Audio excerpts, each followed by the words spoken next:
Assalamualaikum warahmatullahi wabarakatuh. Perkenalkan, nama saya Nina Yoranita Septiani dari Prodi S1 Keperawatan Sekolah Tinggi Ilmu Kesehatan Indonesia Maju Jakarta, kelas 2B. Di sini saya akan menjelaskan beberapa materi. Yang pertama ada gangguan keseimbangan asam basa, yang kedua ada proses penyembuhan luka, yang ketiga farmakologi dasar, dan yang terakhir prinsip dan teknik pemberian obat. Nah, masuk ke materi yang pertama, yaitu gangguan keseimbangan asam basa. Gangguan keseimbangan asam basa adalah kondisi ketika kadar asam dan basa di dalam darah tidak seimbang. Disebut cairan asam apabila bisa melepaskan atau menyumbangkan H+. Disebut basa apabila dia bisa atau sanggup menerima H+. Adapun faktor-faktor yang mempengaruhi asam basa, yang pertama pemberian asam melalui makanan, yang kedua penambahan secara endogen dari hasil metabolisme, yang ketiga penambahan secara endogen yang tidak fisiologis, yang keempat pengeluaran asam atau basa oleh ginjal dan usus, yang kelima pengeluaran asam karbonat H2CO3 oleh paru, yang terakhir pembentukan asam dan dalam jumlah besar oleh sel lambung. Macam-macam gangguan keseimbangan asam basa. Yang pertama ada asidosis respiratorik atau peningkatan asam karbonat. Hal ini berhubungan dengan peningkatan CO2 dalam plasma akibat berkurangnya ventilasi. Yang kedua ada alkalosis respiratorik atau defisit asam karbonat. Hal ini berhubungan dengan menurunnya kadar CO2 H2CO3 dalam plasma dan meningkatkan pH akibat peningkatan ventilator alveolar. Keadaan alkalosis paru mengeluarkan banyak CO2 dapat menyebabkan pernapasan hiperaktif. Yang ketiga ada asidosis metabolik atau defisit bikarbonat, merupakan suatu kondisi saat terlalu banyak asam menumpuk di dalam tubuh. Penyebabnya yaitu penumpukan racun di dalam tubuh, gagal ginjal, penyakit gagal ginjal, dan konsumsi obat-obatan seperti metanol dan aspirin dalam dosis besar. Keadaan ini sering terjadi pada penderita diabetes mellitus tidak terkontrol, penyakit diare, dan gangguan fungsi ginjal. Yang keempat ada alkalosis metabolik atau peningkatan bikarbonat. Jenis ini terjadi ketika kandungan asam tubuh terlalu rendah sehingga tubuh terlalu banyak mengandung basa, disebabkan karena kehilangan elektrolit terutama pada klorida dan kalium, konsumsi obat tertentu yang berlebihan, obat antasida atau diuretik, kecanduan alkohol. Normal pH yaitu 7,35 sampai 7,45. Normal PaCO2 35 sampai 45. Normal HCO3 yaitu 22 sampai 26. Normal BE 2 sampai -2. Materi yang kedua, proses penyembuhan luka. Luka adalah suatu rusaknya integrasi sel atau kedudukan sel atau jaringan organ yang disebabkan berbagai jenis cedera. Jenis luka berdasarkan kedalaman dan luasnya. Yang pertama ada luka superficial, yaitu lapisan kulit teratas dan berwarna merah. Biasanya terasa sakit karena ujung-ujung syaraf nyeri di atas lapisan superficial dermis. Yang kedua ada partial thickness, yaitu kondisi hilangnya jaringan kulit pada lapisan epidermis dan dermis, dan ada stadium 1 dan stadium 2. Partial thickness stadium 1, kulit berwarna merah, belum nampak lapisan epidermis yang hilang, luka abrasi atau luka gesekan. Terus stadium 2 partial thickness, lapisan epidermis hilang atau lecet sampai dermis bagian atas. Yang ketiga ada full thickness, yaitu kondisi jaringan kulit yang hilang pada lapisan epidermis, dermis, dan fasia dan otot. Stadium 3 lapisan dermis hingga subkutan rusak, dan stadium 4 lapisan subkutan hingga otot dan tulang rusak. Tubuh akan mengupayakan mengembalikan komponen jaringan yang rusak jika terjadi luka dengan membentuk jaringan yang sama dengan keadaan sebelumnya. Proses penyembuhan luka ditandai dengan adanya proses pemecahan katabolik atau sel-sel yang mati dan proses pembentukan sel baru yang disebut anabolik. Pada dasarnya proses anabolik telah dimulai sesaat setelah terjadi perlukaan. Proses penyembuhan luka yang pertama ada fase inflamasi yang terjadi respon vaskuler dan seluler yang bertujuan menghentikan perdarahan dan membersihkan area luka dari benda asing, sel-sel mati, dan bakteri untuk mempersiapkan dimulainya proses penyembuhan. Awal fase inflamasi, kerusakan pembuluh darah akan menyebabkan platet keluar dari vaskuler.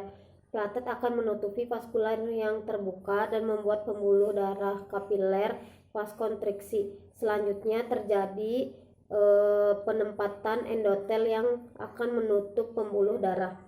Fase inflamasi berlangsung selama 5-10 menit dan setelah itu histamin akan membuat vasodilatasi kapiler, permeabilitas vena jadi meningkat. Peristiwa ini membuat cairan plasma darah keluar dari pembuluh darah dan masuk ke darah luka dan secara klinis terjadi pembengkakan jaringan. Pembengkakan atau edema yang terjadi menyebabkan migrasi sel leukosit terutama neutrofil ke ekstravaskuler untuk melakukan fagositosis benda asing dan bakteri di daerah luka selama 3 hari dan kemudian akan digantikan oleh sel makrofag yang berperan lebih besar jika dibandingkan dengan neutrofil pada fagositosis dan proses penyembuhan luka. Fungsi makrofag di samping fagositosis adalah untuk mensintesis kolagen, pembentukan jaringan granulasi, pembentukan pembuluh kapiler atau angiogenesis. Makrofag mempunyai enzim yang bernama eksogenesis. Yang kedua ada fase proliferasi. Fase ini memperbaiki dan menyembuhkan luka ditandai dengan proliferasi sel. Protein sangat diperlukan untuk menumbuh granulasi atau pembuluh darah dan jaringan baru. Yang ketiga ada fase maturasi. Dimulai pada minggu ketiga setelah perlukaan dan berakhir pada kurang lebih 12 bulan.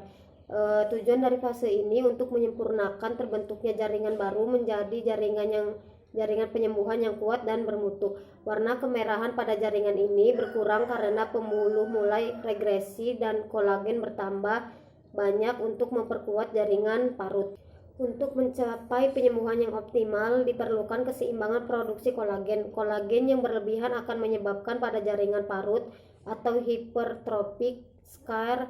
Sebaliknya, produksi yang berkurang akan menurunkan kekuatan jaringan parut dan luka akan selalu terbuka. Luka dikatakan sembuh apabila kontinuitas lapisan kulit dan kekuatan jaringan kulit mampu melakukan aktivitas yang normal.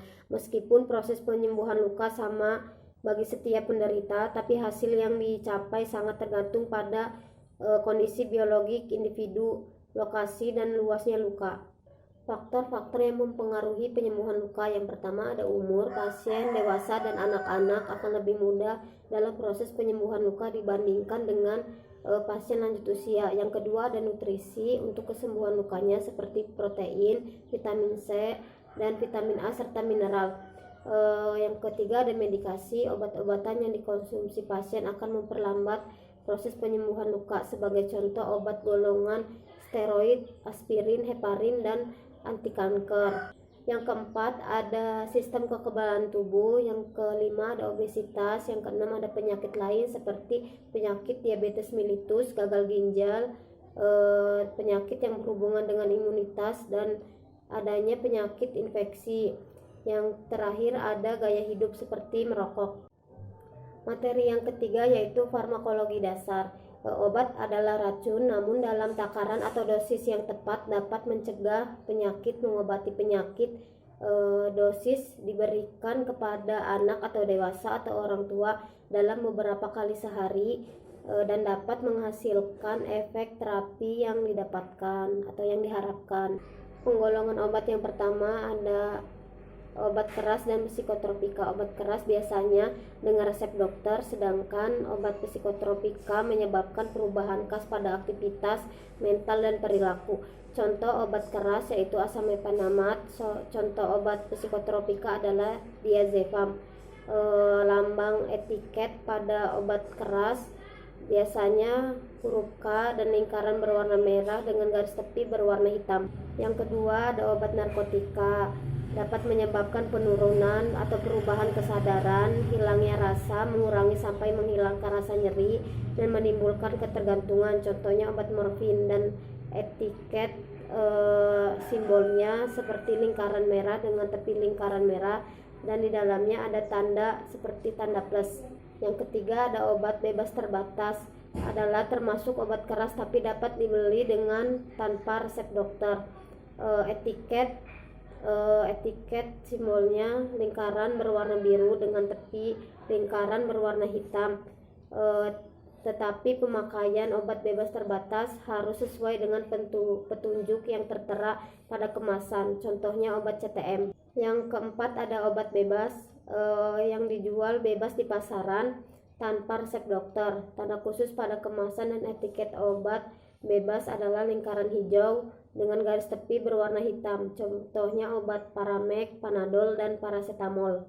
Kelima, obat tradisional, obat yang berbahan dasar herbal atau tanaman tradisional, contohnya jamu dengan tanda simbol tepi lingkaran berwarna hijau dengan gambar pohon berwarna hijau. Yang kedua ada OHT atau obat herbal standar, contohnya Kiranti, Diapet. Dan yang ketiga ada Fitrofarmaka, disertakan dengan obat-obatan modern, contohnya obat Stimuno untuk memperbaiki sistem imun. Lambang simbolnya seperti serpihan salju berwarna hijau lingkaran. Mekanisme kerja obat pada tingkat molekuler, yaitu yang pertama ada antiinflamasi. Obat antiinflamasi non steroid yang digunakan untuk mengurangi peradangan sehingga meredakan nyeri dan menurunkan demam. Obat antiinfeksi, golongan obat antibiotik untuk mengatasi masalah yang disebabkan oleh bakteri, virus, dan jamur. Obat ini bekerja dengan cara membunuh dan menghentikan bakteri berkembang biak di dalam tubuh, diberikan kepada pasien penderita infeksi menular. Contoh jenis obat antibiotik penisilin, sulfa atau sulmonamida. Materi yang keempat ada teknik pemberian obat dan prinsip pemberian obat. Yang teknik pemberian obat melalui oral atau mulut, tujuannya untuk mencegah, mengobati, dan mengurangi rasa sakit sesuai dengan efek terapi pada jenis obat. Keuntungannya praktis, ekonomis, dan aman. Kelemahannya, efek yang timbul biasanya lambat, tidak akan efektif jika penggunaan obat tersebut sering muntah-muntah. Kurang disukai karena rasanya pahit. Macam-macam obat oral yaitu ada kapsul, pil, tablet, sirup, dan obat bubuk. Yang kedua, pemberian obat parental adalah pemberian obat tanpa melalui mulut, tanpa melalui saluran pencernaan, tetapi langsung ke pembuluh darah. Keuntungannya, efek timbul lebih cepat dan teratur, dapat diberikan pada penderita yang tidak kooperatif, tidak sadar, dan muntah-muntah. Sangat berguna dalam keadaan emergensi atau darurat. Kelemahannya, dibutuhkan kondisi asepsis, menimbulkan rasa nyeri, tidak ekonomis, ada rasa nyeri atau perih pada saat dimasukkan obat. Pemberian obat secara intrakutan adalah pemberian obat ke dalam lapisan dermal kulit tepat di bawah epidermis. Prinsipnya memasukkan obat ke dalam jaringan kulit, digunakan untuk mengetahui sensitivitas tubuh terhadap obat yang akan disuntikan untuk menghindari pasien dari alergi obat atau skin test. Derajat penyuntikan intrakutan yaitu 15-20 derajat. Pemberian obat secara subkutan adalah pemberian obat melalui suntikan ke arah bawah kulit atau lemak di bawah dermis. Contohnya obat vaksin dan insulin pada pasien diabetes mellitus untuk mengontrol kadar gula darah dengan sudut penyuntikan 45 derajat. Pemberian obat secara intramuskular adalah cara memasukkan obat ke dalam jaringan otot atau muskulus dengan derajat penyuntikan 90 derajat. Pemberian obat secara intravena adalah memasukkan langsung ke dalam pembuluh darah vena sehingga obat langsung masuk ke dalam sirkulasi darah. Lokasi penyuntikannya di lengan, terutama pada vena mediana cubiti atau vena cephalika. Derajat penyuntikan intravena yaitu 25 derajat. Pemberian obat topikal adalah obat yang cara pemberiannya bersifat lokal, misalnya tetes mata, salep, dan tetes telinga. Terapi inhalasi adalah pemberian obat ke dalam saluran napas dengan cara inhalasi. Contohnya pada pasien sesak napas atau asma, menggunakan alat nebulizer atau inhaler. Prinsip benar obat yang pertama adalah benar pasien. Cek kembali identitas pasien sebelum memberikan obat. Yang kedua ada benar obat. Sebelum memberikan obat kepada pasien, label pada botol kemasan obat harus diperhatikan selama 3 kali. Yang ketiga ada benar dosis. Sebelum memberikan obat, perawat harus memeriksa dosis obat dengan hati-hati dan teliti. Jika perawat ragu, harus berkonsultasi dengan dokter atau apoteker sebelum dilanjutkan ke pasien. Yang keempat ada benar rute atau cara pemberiannya, bisa dengan oral atau cara pemberiannya intravena atau subkutan. Yang kelima ada benar waktunya sebelum makan atau sesudah makan. Yang keenam ada benar dokumentasi. Setelah obat itu diberikan, kita harus mendokumentasikan dosis, rute atau cara pemberian obat, dengan siapa obat itu diberikan. Dan apabila pasien menolak diberikan obat, harus didokumentasikan juga kenapa alasan pasien menolak pemberian obat tersebut. Sekian penjelasan dari saya, kurang lebihnya mohon maaf, dan apabila ada salah-salah kata dimaafkan. Wabillahi taufiq wal hidayah. Wassalamualaikum warahmatullahi wabarakatuh.